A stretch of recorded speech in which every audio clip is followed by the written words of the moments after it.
You know that moment when you're lying in bed at 3 a.m., staring at the ceiling, and your heart is racing for no reason. When your body feels like it's betraying you, even though every doctor says you're fine. Listen to me carefully. What if I told you that this isn't happening to you? It's happening for you. Every sleepless night, every unexplained ache, every moment when anxiety grips your chest like a vice. Your subconscious is screaming at you in a language you've forgotten how to speak. Here's what they don't tell you in therapy sessions or medical offices. Your body keeps a ledger. Every suppressed emotion, every time you said, "I'm fine," when you weren't, every dream you buried alive, it's all there, waiting beneath your skin like dormant code. And right now, that code is activating. You've probably noticed it already. Maybe you wake up exhausted even after 8 hours of sleep. Maybe your mind races with thoughts that feel foreign, like they belong to someone else. Maybe you catch yourself holding your breath without realizing it. This isn't anxiety. This isn't depression. This is your soul trying to break free from a prison you didn't even know you built. The ancient Egyptians understood something we've completely forgotten. They knew that healing doesn't happen in the mind first. It happens in the spaces between thoughts, in the silence between heartbeats, in that split second before you decide who you're going to be today. They called it the Great Unraveling, when everything you thought you knew about yourself begins to dissolve, not to destroy you, but to reveal what was always there underneath. But here's where it gets dangerous. Most people run when this starts happening. They medicate it, distract from it, push it down deeper. And that's exactly when the real suffering begins. Because once this process starts, there's only two directions: breakthrough or breakdown. You can keep fighting it, keep trying to fix what isn't broken, keep searching for answers in places that only give you more questions, or you can surrender to the ancient technology that's been dormant in your DNA for thousands of years. The same vibrational codes that allowed Egyptian initiates to transform physical matter with pure intention.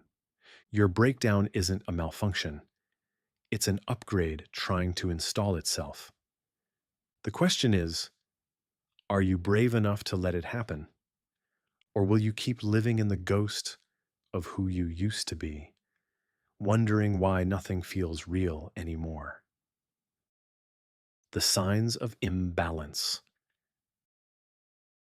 Have you ever walked into your own kitchen and felt like a stranger in your own life? You're standing there, coffee mug in hand, but something feels off. Not wrong exactly, just distant, like you're watching yourself from behind glass. This is how it starts.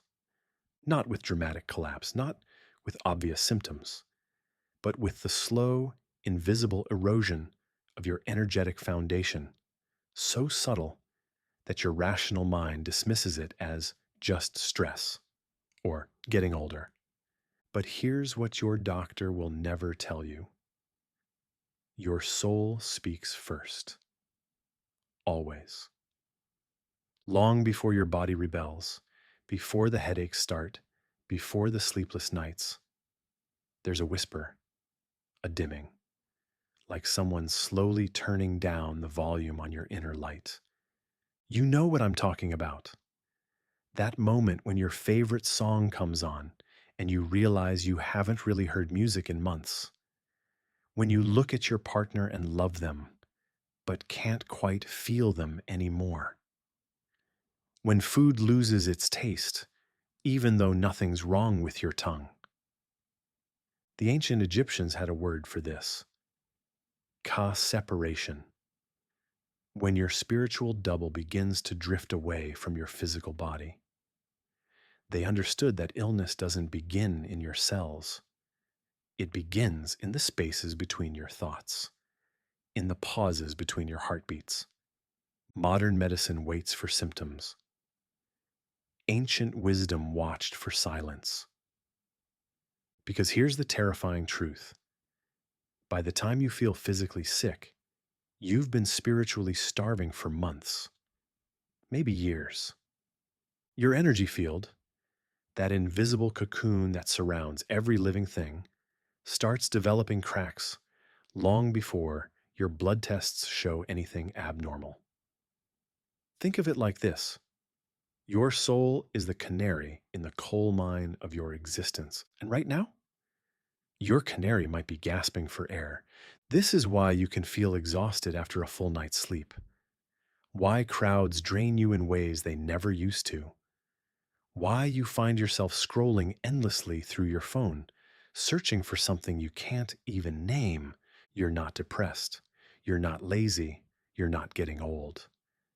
You're experiencing what the Egyptian priesthood called the Great Dimming, when your connection to your own life force becomes so weak that existence feels like you're living underwater. But here's what they also knew: this isn't a disease, it's a diagnosis. Your soul is trying to get your attention before the real damage begins, before your body has to scream to make you listen. The question is, will you hear the whisper or wait for the storm? Because once you understand what's really happening, everything changes. Not just how you heal, but how you live. The silent war within. You ever find yourself staring at your phone, realizing you've been scrolling for 20 minutes but can't remember a single thing you saw? That's not absent-mindedness. That's your energy field glitching. Right now, as you're listening to this, there's an invisible battle happening inside you, and you're losing. But here's the thing: you don't even know you're fighting.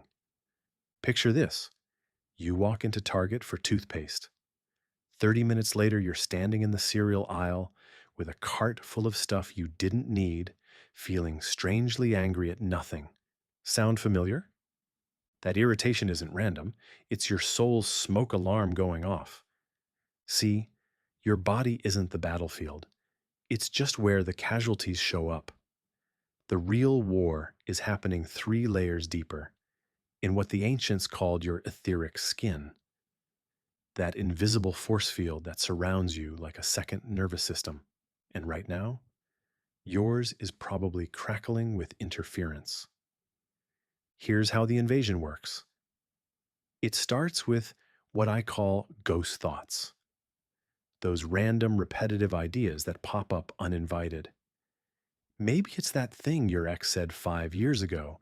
Maybe it's a worry about money that loops every morning at 6 a.m. Maybe it's just the word failure that whispers itself while you're trying to focus. You didn't order these thoughts. They're not even yours. They're energetic parasites that feed on your attention. But here's what no wellness guru will tell you. Every time you try to push these thoughts away, you're actually feeding them. It's like trying to stop quicksand by struggling. The resistance makes you sink deeper.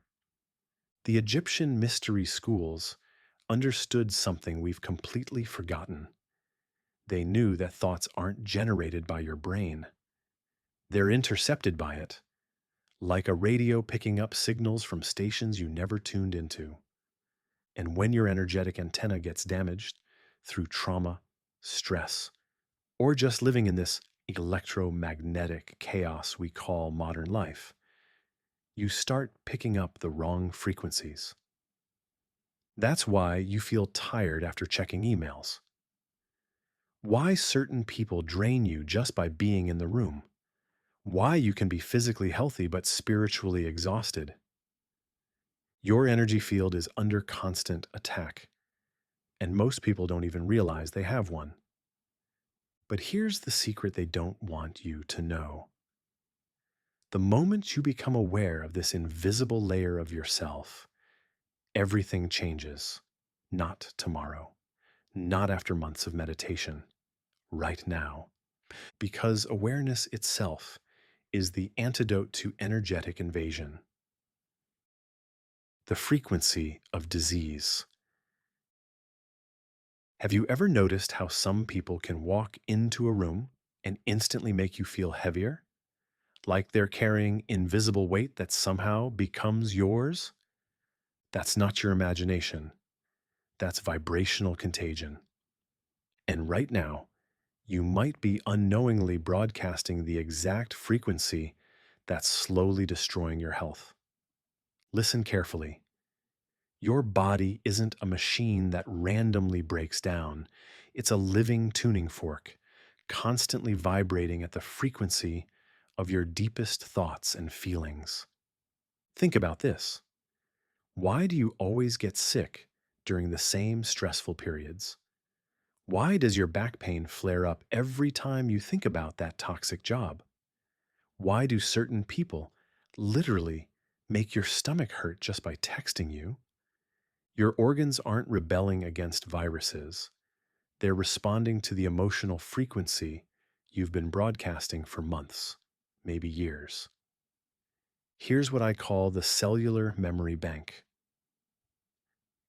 Every time you swallow your anger, every time you smile when you want to scream, every time you say, "I'm fine," when you're drowning inside, that suppressed energy doesn't just disappear.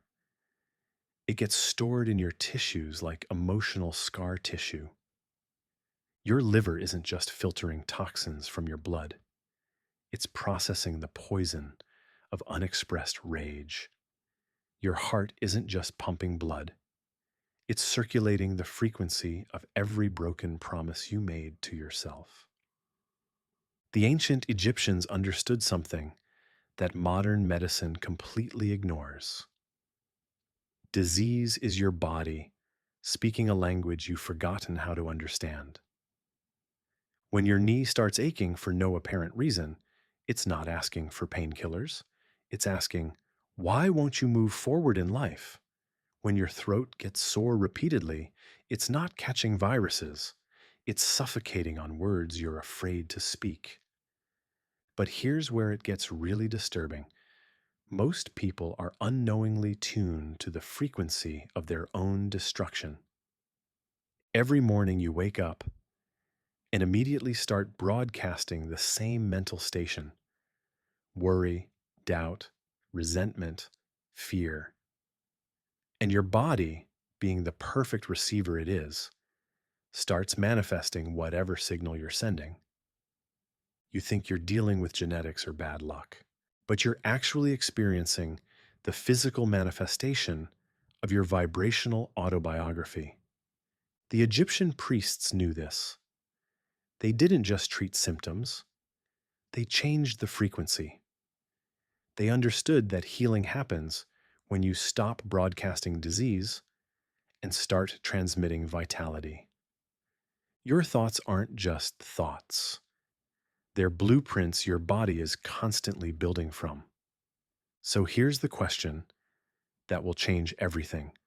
What frequency are you broadcasting right now? And more importantly, are you ready to change the station? Because once you understand that you're not a victim of random illness, but the creator of your own vibrational reality, everything becomes possible. The power to heal has always been in your hands. You just forgot you were holding the remote control. The essence of creation. Right now, as you're listening to my voice, you're literally sculpting your tomorrow with your thoughts. And you have no idea you're doing it. That fleeting worry about your bank account? You just sent a construction order to the universe. That moment of doubt about your relationship? You just laid the foundation for the very problem you're trying to avoid. Your mind isn't a passive observer watching your life unfold. It's the foreman on the construction site of your reality, issuing orders 24/7, whether you're paying attention or not. Here's what will disturb you. Every thought you think is a micro prayer. Every mental image you create is a blueprint. Every emotion you feel is energetic cement, hardening whatever you've been mentally building. Think I'm being dramatic? Let me ask you this. Have you ever had a random encounter with someone you were just thinking about? Ever noticed how, when you're in a good mood, green lights seem to find you, but when you're angry, everything goes wrong? That's not coincidence. That's your mind's invisible influence reshaping reality around you in real time. But here's the terrifying part. Most people are unconscious architects, building nightmares they don't even realize they designed. You worry about being late, so you hit every red light. You assume people won't like you, so you unconsciously sabotage social situations. You expect disappointment, so you magnetize disappointing people and circumstances. What the Egyptian mystery schools called mind magic isn't some mystical fairy tale. It's quantum physics wearing ancient clothing. Your consciousness isn't contained inside your skull. It extends outward like invisible fingers, constantly touching and reshaping the world around you. Turning lead into gold. You know that feeling when you wake up and your whole body feels like it weighs 1,000 pounds? Not sick exactly, just heavy. Like you're carrying invisible chains you can't see or remove? That heaviness has a name. The ancient alchemists called it lead. But here's what they never told you in school. Those mysterious figures hunched over bubbling cauldrons weren't trying to turn metal into money. They were attempting something far more dangerous and far more valuable. They were trying to turn human suffering into spiritual gold. Think about it. What if every depression, every anxiety attack, every night you've cried yourself to sleep isn't a problem to fix, but raw material to transform? What if your darkest moments aren't evidence that you're broken, but proof that you're ready for the ultimate upgrade? The real alchemical laboratory isn't some dusty medieval chamber. It's your mind. And the lead they were transmuting? It's sitting in your chest right now. That dense, suffocating weight of every trauma you've carried, every disappointment you've swallowed, every dream you've buried alive. Most people try to get rid of this heaviness. They medicate it, distract from it, run from it. But the ancient masters knew a secret that would change everything if you truly understood it. Your pain is not your enemy. It's your raw material. Every sleepless night you've endured contains compressed wisdom. Every heartbreak carries the seeds of compassion.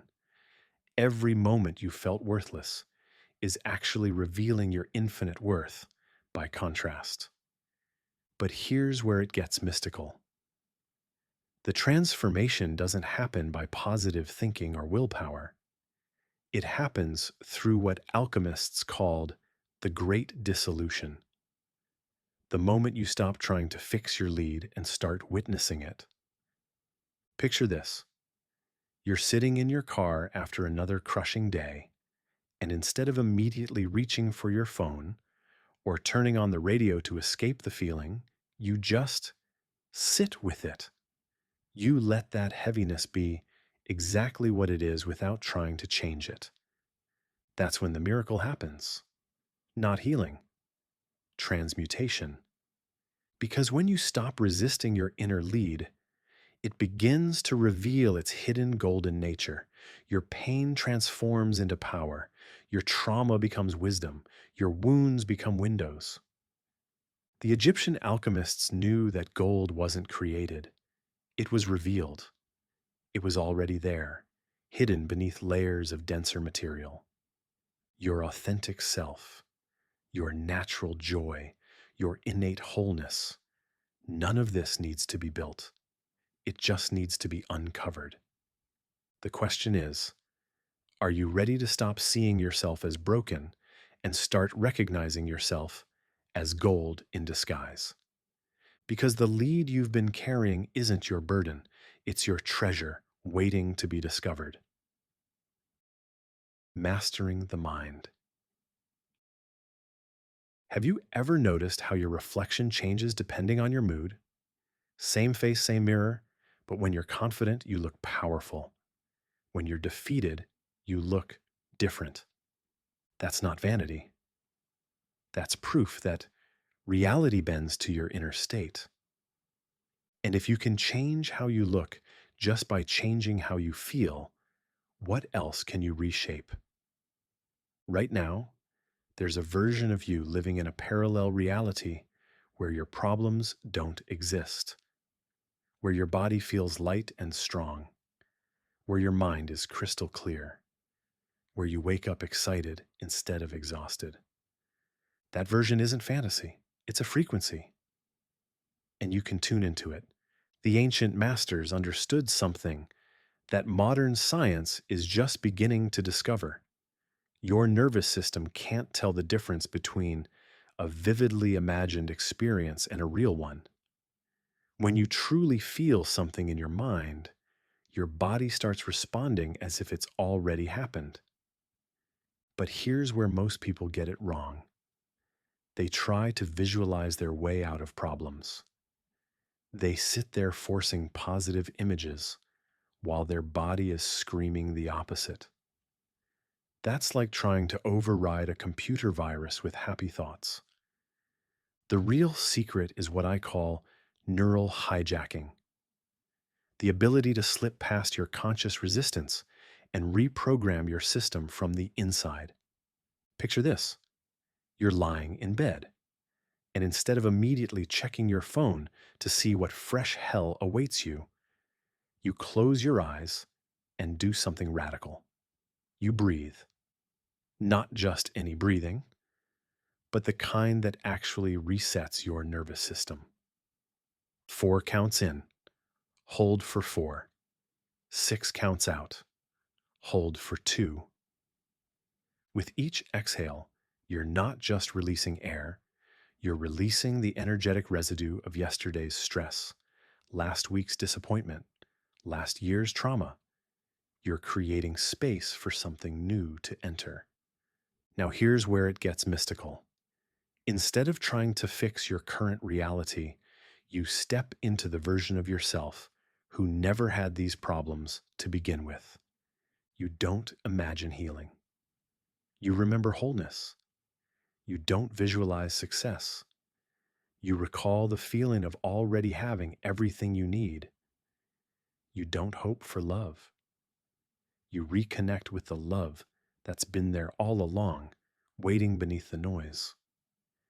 Your subconscious mind is like a quantum computer that processes feeling, not logic. When you can genuinely feel yourself as already healed, already abundant, already free, not as wishful thinking, but as remembered truth, your entire reality starts reorganizing itself around that frequency. The Egyptian initiates called this the return, not becoming something new, but remembering what you've always been underneath the temporary stories of limitation. The power of recurring thought. You spent 20 minutes this morning doing everything right. Meditation app open, breathing exercises, gratitude journal filled with beautiful words about abundance and self-love. Then you walked into the kitchen, saw the dishes in the sink, and immediately thought, of course, I can't even keep my life together. That one thought just undid everything. You want to know why your manifestation practice isn't working? why you can meditate for hours and still feel stuck, why you can repeat affirmations until your voice goes hoarse, but nothing changes. It's because while you're consciously trying to reprogram yourself for 20 minutes, you're unconsciously sabotaging yourself for the other 23 hours and 40 minutes. Right now, as you're listening to me, there's a silent radio station playing in the background of your mind.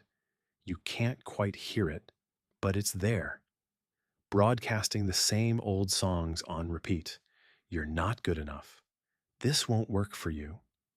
Who are you kidding? What the ancient mystery schools called the whisperer, that constant stream of unconscious self talk that runs like malware in your mental operating system. Here's what will disturb you. You think around 60,000 thoughts per day, but only about 5% of them are conscious.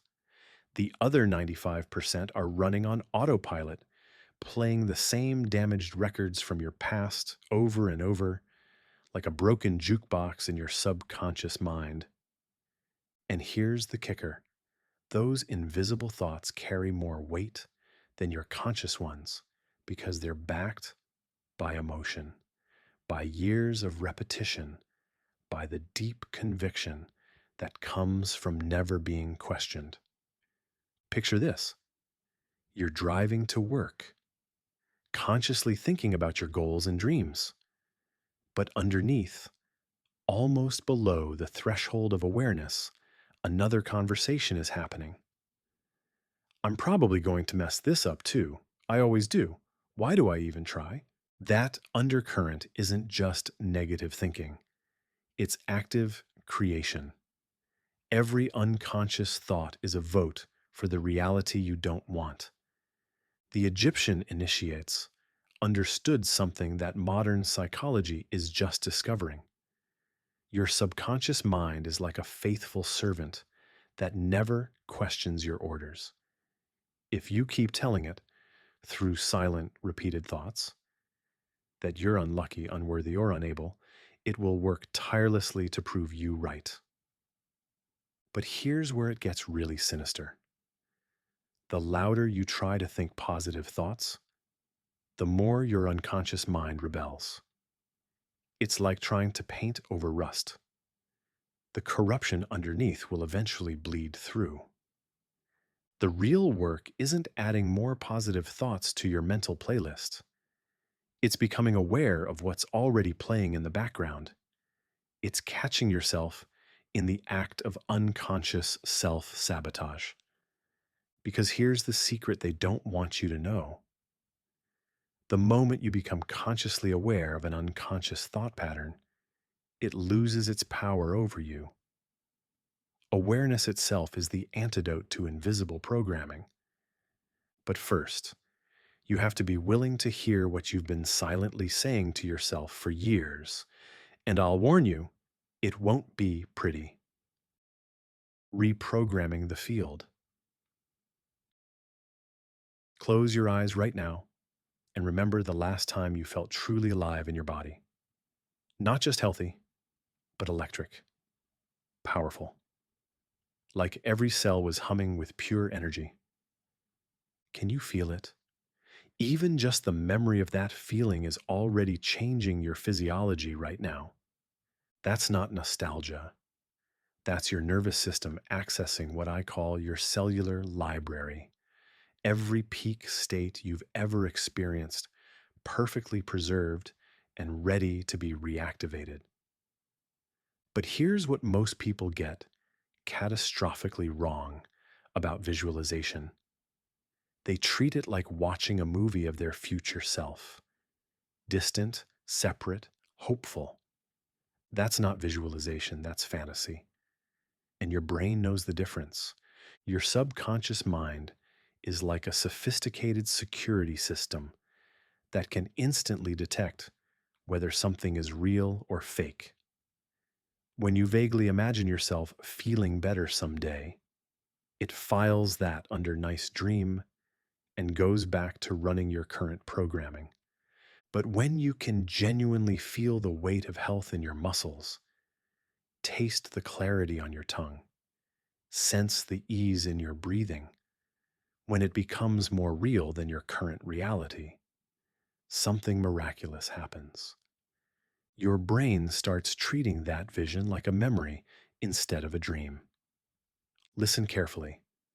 Your nervous system has what neuroscientists call neuroplasticity, the ability to rewire itself based on repeated experiences. But here's the secret they don't tell you. It doesn't matter if those experiences are happening in physical reality or in the vivid landscape of your imagination. When you can truly inhabit the feeling of your healed self, not hoping for it, not wanting it, but literally being it, your brain begins laying down new neural pathways as if that reality has already happened. Picture this. You're sitting in your car before walking into that important meeting. Instead of rehearsing everything that could go wrong, you close your eyes and step into the version of yourself who's already confident, already successful, already at ease. You feel the straightness in your spine, the steadiness in your voice, the calm power in your chest. You taste the confidence on your lips.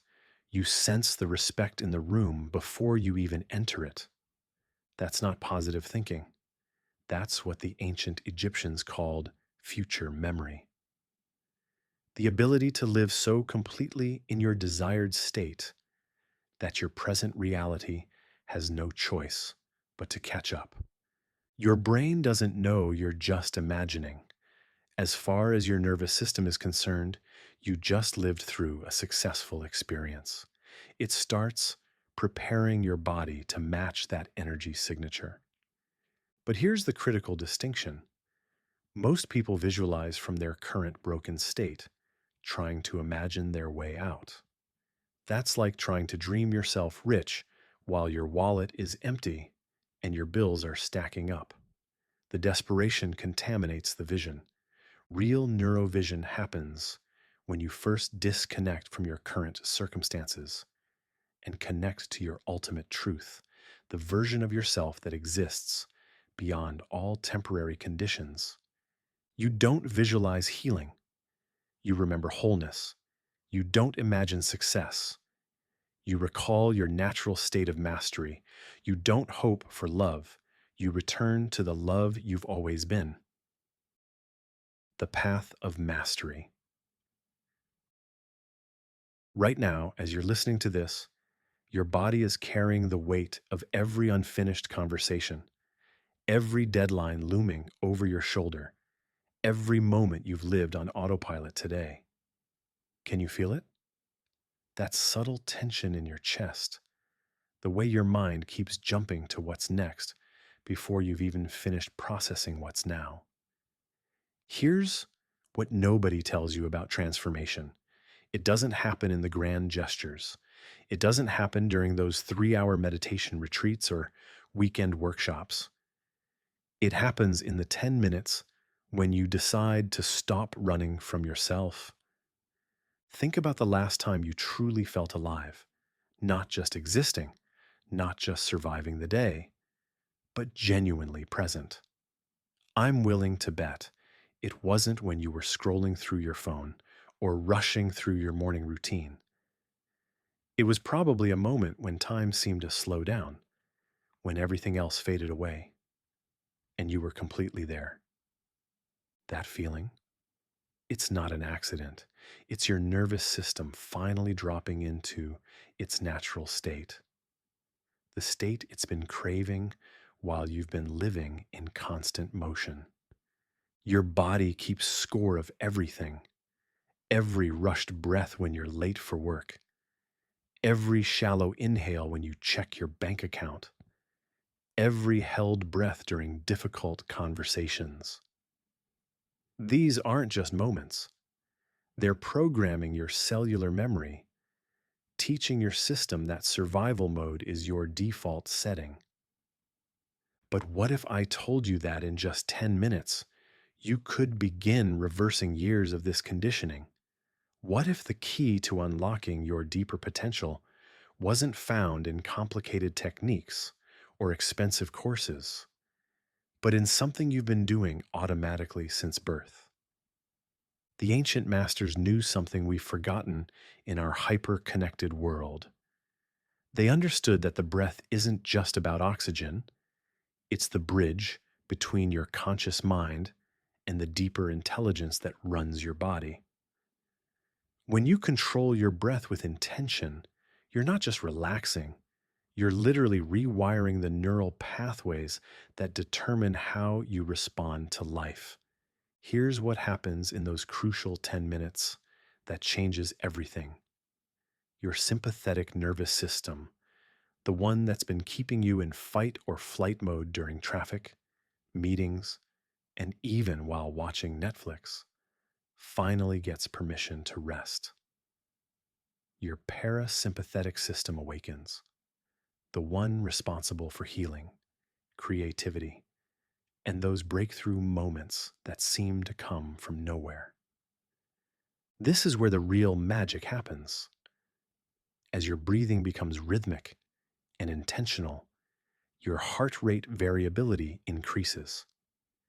Your brain waves shift from the chaotic beta state into the coherent alpha and theta frequencies where true learning occurs. You're not just calming down, you're accessing states of consciousness that most people only experience by accident. The field I'm talking about isn't mystical, it's measurable.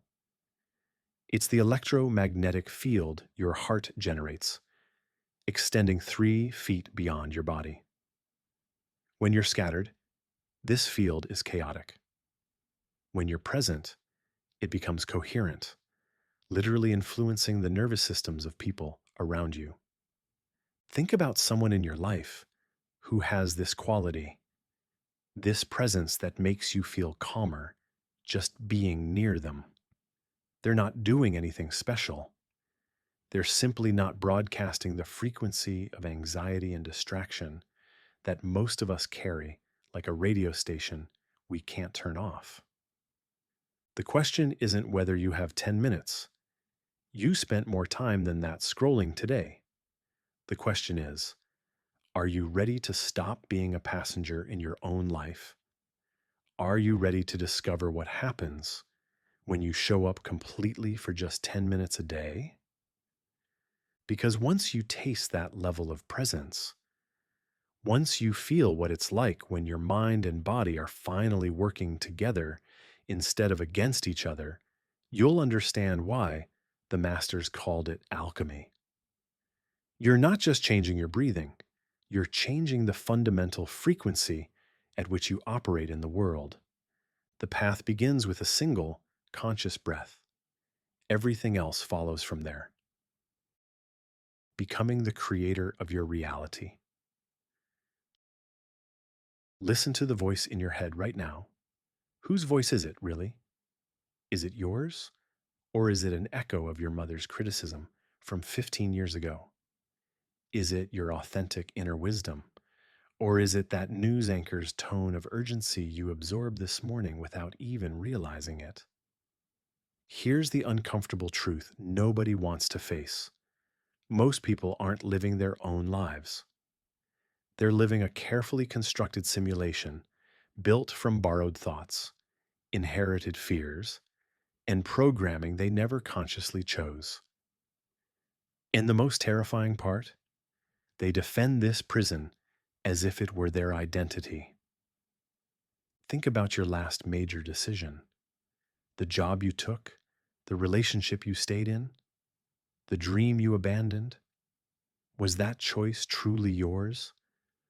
Or were you following a script written by voices that aren't even in the room anymore? Your parents' definition of success, your ex-partner's limiting beliefs about what you're capable of, society's narrow vision of what your life should look like. Your mind isn't just thinking, it's broadcasting.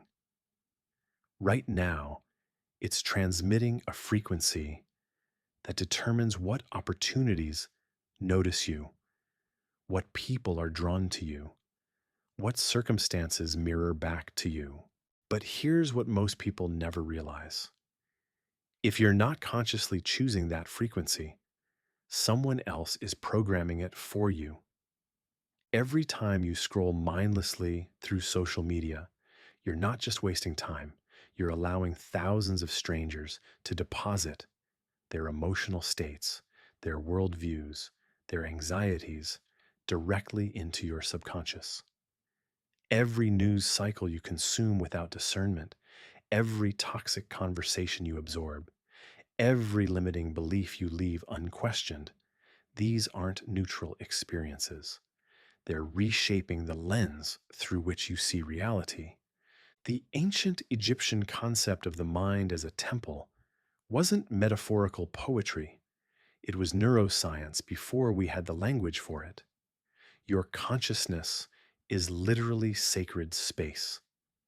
But when you abandon the role of guardian at your own mental gates, that space fills with whatever happens to drift in.